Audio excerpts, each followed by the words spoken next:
everybody, welcome back to my channel. I hope you're all doing really well. Today I am super excited to be reviewing Saw X or Saw 10 for you guys. I'm gonna get straight into it, no rambling intro today.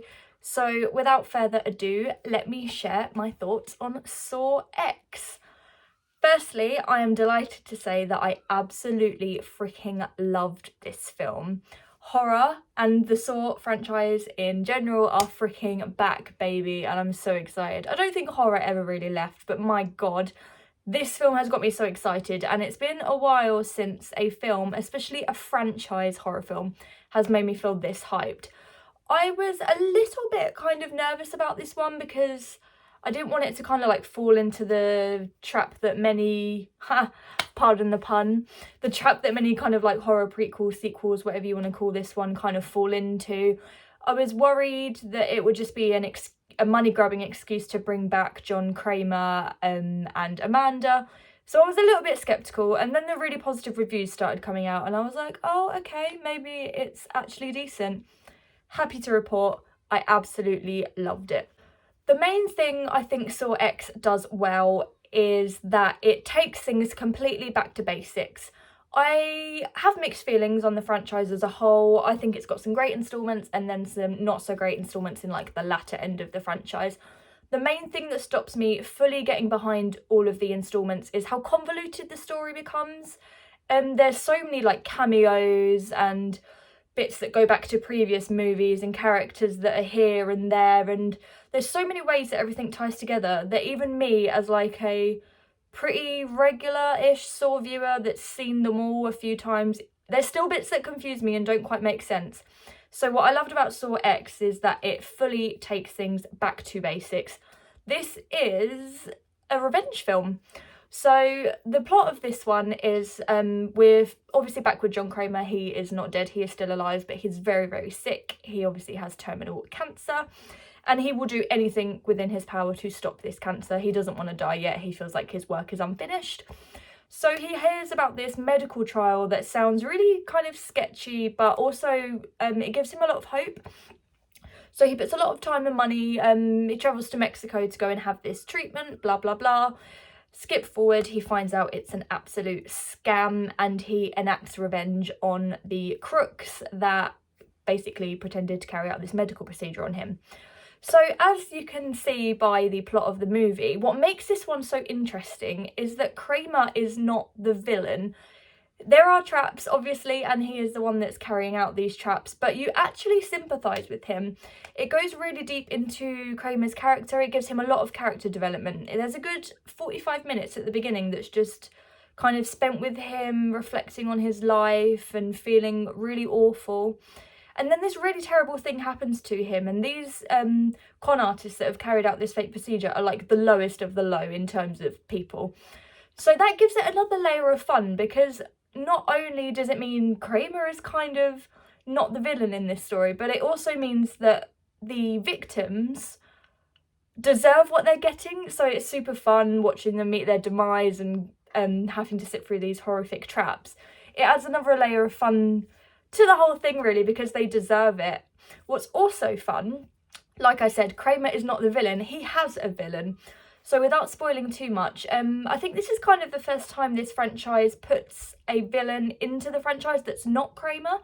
So there's a female character who is really good, and I really liked the performance as well, who is kind of, yeah, her and Kramer are kind of like against each other through the movie. And that was a really interesting, not twist, but a really interesting thing for this franchise to do.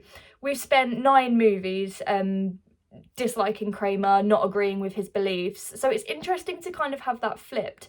Although he's still, you know, he pushes things a little bit too far and that's still valid, we root for him in this one. That's not only down to the fact that his character is really well developed in this film, but for once he is actually front and centre. He's in every Saw film, even the ones that he's passed away in. We still have flashbacks, and the heart and soul of the franchise is always him. But this is the first time that he is the lead character. He's front and centre. It's his story. And that does wonders for not only the character, but the movie as a whole. It gives so much more context to the decisions that he makes throughout the entire franchise. And it makes this film feel really worthwhile because it just fleshes out the whole story.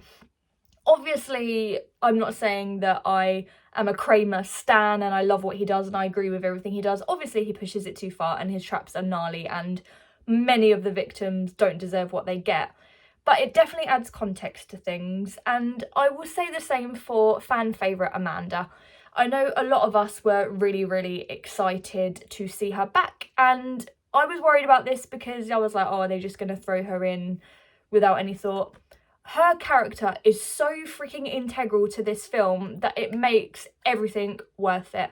So it's with Kramer's character and Amanda's character, this script excels. It develops her character as we follow her in her kind of apprentice era. So we see her kind of in the middle, like she respects and loves Kramer and you can see her adoration and love for him. But she's also questioning the morality behind things. She's not too sure. There's a couple of characters that she warms to, some of the victims that she doesn't quite feel comfortable enacting revenge on. And she's kind of stuck because she wants to support Kramer and she agrees with his views, but she doesn't feel quite there yet, and the threat of him dying scares her because she knows that she'll have to take over and she doesn't feel ready. This is so well explored, and the dynamic between Kramer and Amanda as the apprentice and everything, it's so well done.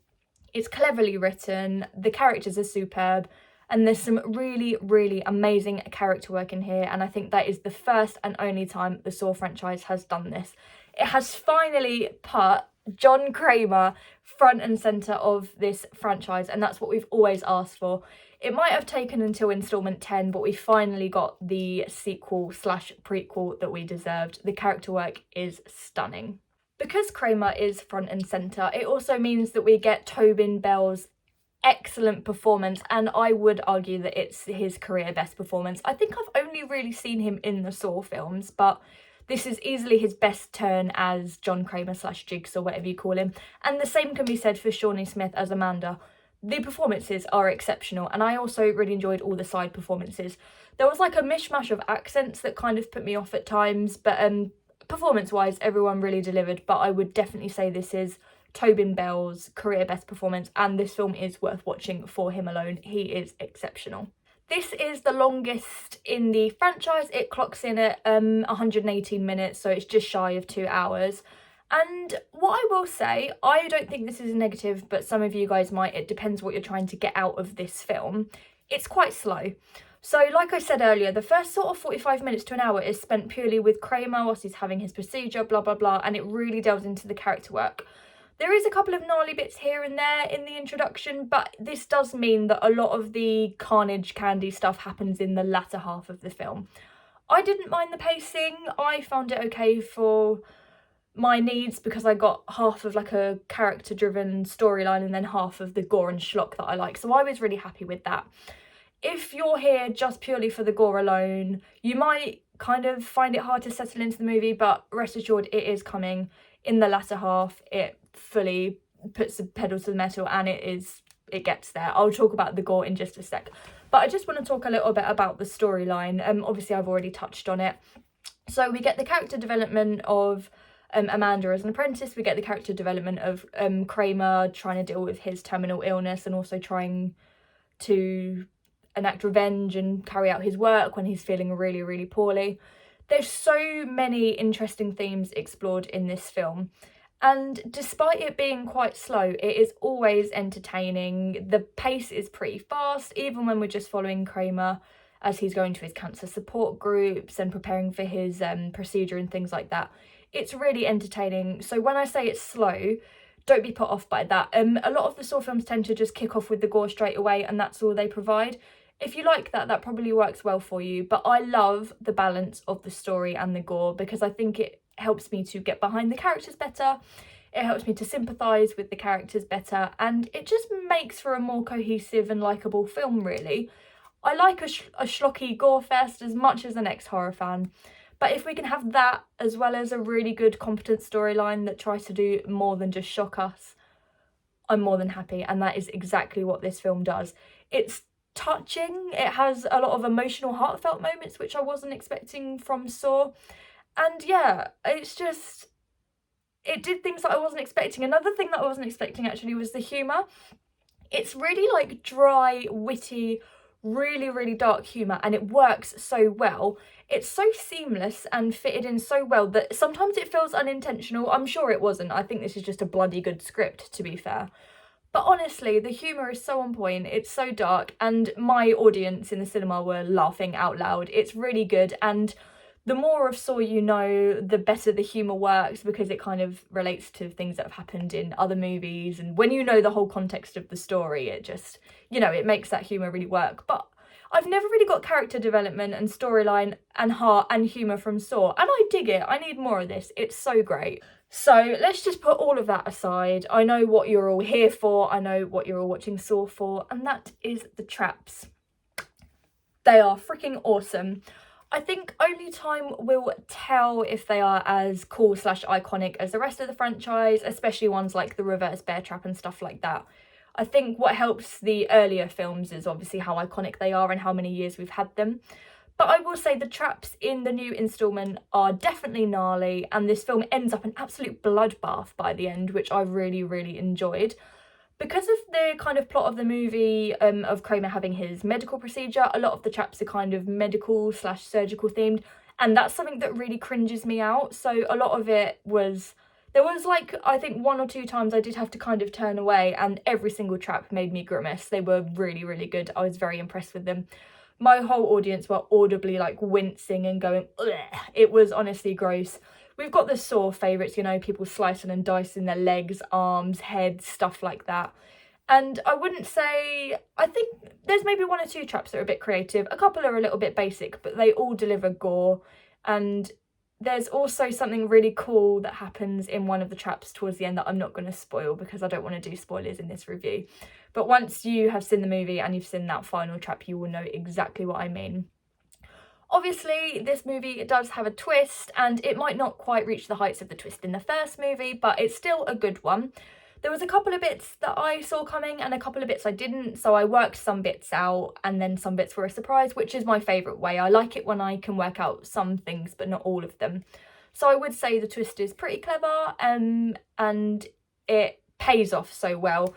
What you want to happen does happen, and it does so in a way that you're not expecting, so that's really enjoyable too. All in all, I think Saw X pulled off something that none of us were expecting. It's funny, it's gruesome, the characters are fantastic, the performances are amazing. It manages to avoid all the kind of tropes of the genre as a whole, and stands on its own and does something really important. It feels worthwhile, it bulks out the franchise, it bulks out the characters, and it never ever feels like a cash grab. I now know that I will watch other movies in the franchise in a different light because of what this film manages to do. If you're not huge on the Saw franchise, definitely check this one out. You only kind of really need to see 1 and 2, as this one slots in between them. If you've given up on the franchise, I think this might manage to win you over again. I absolutely love it. I rated Saw X 4 out of 5 stars, and I really cannot wait to see what else this franchise pulls out of the bag. I don't think it's going to slow down anytime soon. Thank you for watching this review, guys. I really appreciate it. I appreciate all of you subscribing, liking, commenting as you do. So please do the same today. Comment down below. Let me know how you think the movie went, where it fits in your kind of franchise ranking. I'd love to chat about my ranking below with you guys. I may film a ranking for the channel. I'm not 100% sure yet. We'll see how it goes. Definitely need to rewatch a couple of them before I get round to it. But please give this video a like, comment down below, let me know how you enjoyed the movie, and I will see you soon. Bye.